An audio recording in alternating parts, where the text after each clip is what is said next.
Today we are talking about Nintendo and their next-gen hardware, and specifically the idea that this thing could of course support backwards compatibility. I personally do believe we will see this as a feature, and there's a number of different snippets we'll be pointing to on why that is more likely, due to some very credible sources being game studios themselves commenting on bringing their existing Switch games to next-gen hardware, and a new rumor slash leak that's being floated around online that's definitely gaining more traction, suggesting that we might be seeing Nintendo re-release some of their Switch titles today, potentially even in a combo pack, and the idea that whether or not you get that new combo pack or just play your existing cartridges or digital purchased games that you own may indeed run better on Nintendo Switch hardware. Kind of that next gen patch for these games that you do see on the competitors' consoles such as Xbox Series S and X and PlayStation 5, running PS4 games essentially better with more powerful hardware,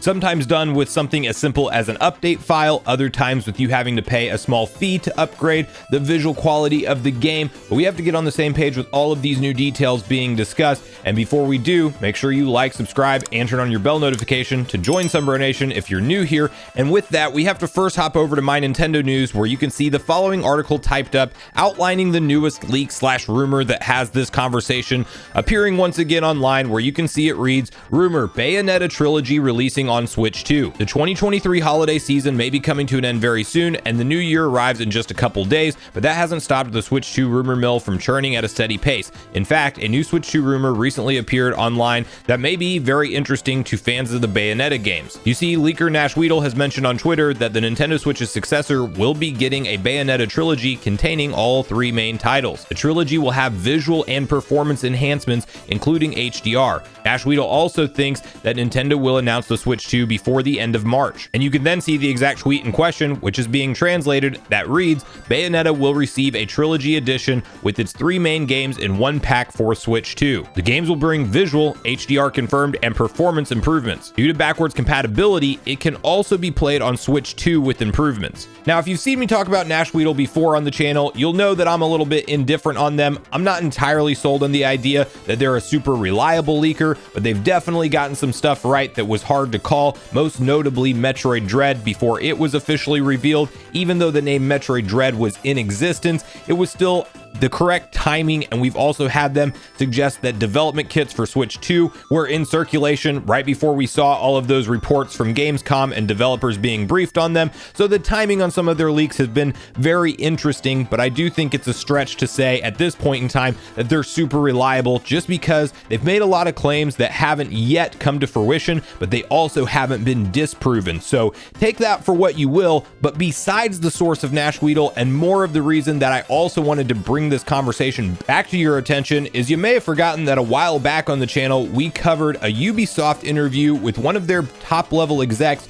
talking about the issues that they had in terms of sales performance with Mario plus Rabbids Sparks of Hope. The game didn't perform up to their expectations, and they more or less outlined their plans of continuing to update Sparks of Hope for Nintendo's next gen console, almost insinuating that not only will backwards compatibility be a thing, but they are going to continue to update Sparks of Hope and make it run better, and essentially support the game for potentially the next 10 years. As you can see, the following snippet from the interview, which reads: although I think it was a different issue with Mario, we already had released a Mario Rabbids game on Switch, so by doing another, we had two similar experiences on one machine. On Nintendo, games like this never die. There are 25 Mario games on Switch. Nintendo has advised that it's better to do one iteration on each machine. We were a bit too early. We should have waited for the next console. Because you can play a great game, and we think it will last for 10 years because we will update it for the new machine that will come in the future. So re-releases and enhancements to existing games that have been out for years and years are really nothing new in the gaming industry. You know that gamers rebuy games when you give them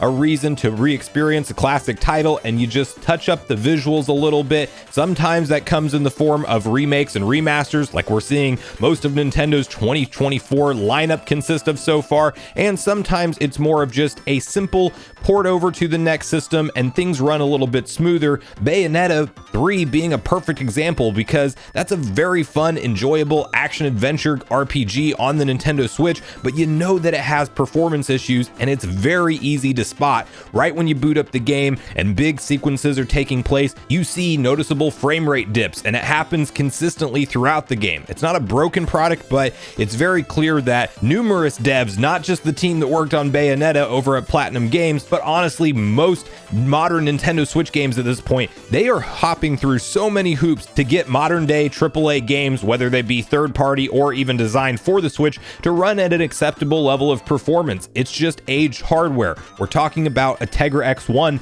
that was being sold in 2015 originally in the Nvidia Shield, and then it was put into the Nintendo Switch and sold in 2017. That is almost 10-year-old technology, and really probably is 10 plus years old whenever you talk about when they were designing it and originally manufacturing it to where we are now. And what's exciting about this prospect with Nintendo potentially not only supporting backwards compatibility, but also allowing us to play our existing library of games with better performance enhancements, is the fact that, yeah, Nintendo kind of stretched the Switch out longer than anybody saw coming, and with that we paid the price when it comes to game performance. And I'm sure you guys can think of a handful of games that you've booted up on the Switch that just don't run seamlessly, and you really get kind of taken out of the experience because you're playing the Switch version that just barely trucks along, or the visuals are so downgraded from the other consoles if you're playing something that's a modern release, a modern day AAA game. So the idea that not only will we be able to play these games on the next gen hardware, but also enjoy performance improvements with them,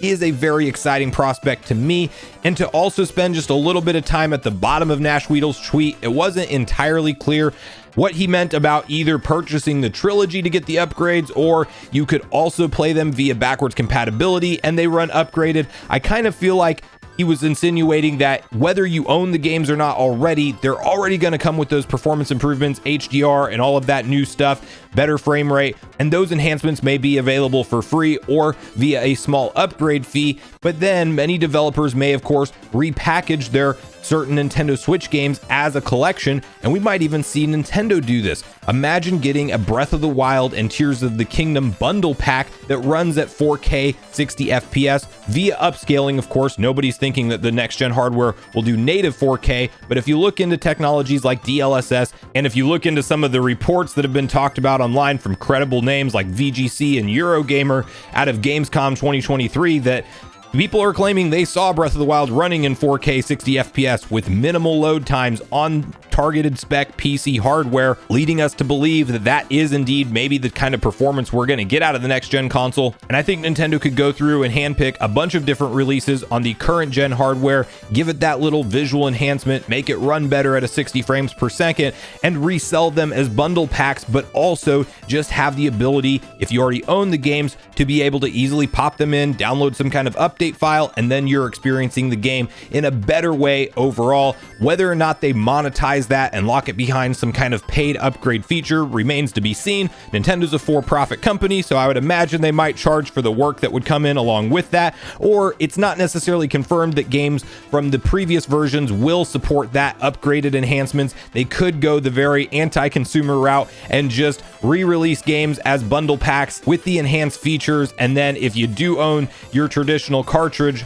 they might not actually support those enhanced visuals. Although I could see them definitely doing something like a $10 upgrade in the eShop. Whenever you pop in the old cartridge, it prompts you to download an update file if you want to upgrade the visual quality and performance of the game, and you can optionally buy that for like a $10 upgrade, like we've seen Sony do with a number of games in the past, and Microsoft as well. But that's really where I want to hear from you guys at this point in the video, your personal thoughts and opinions on whether or not we'll see backwards compatibility fully intact for Nintendo Switch 2 or the successor to the Switch, whatever they end up calling it, at launch and going forward. Do you think that rumors like this, in addition to that interview around Mario plus Rabbids Sparks of Hope, gives you more hope that we will actually see this feature brought to Nintendo Switch 2? And do you think that they will indeed come with performance enhancements, or do you think backwards compatibility will really just mean we're playing the same games in the same way they ran on the Switch with no visual improvements? And what do you think about the idea of Nintendo handpicking multiple different series and franchises that had multiple releases on the Switch,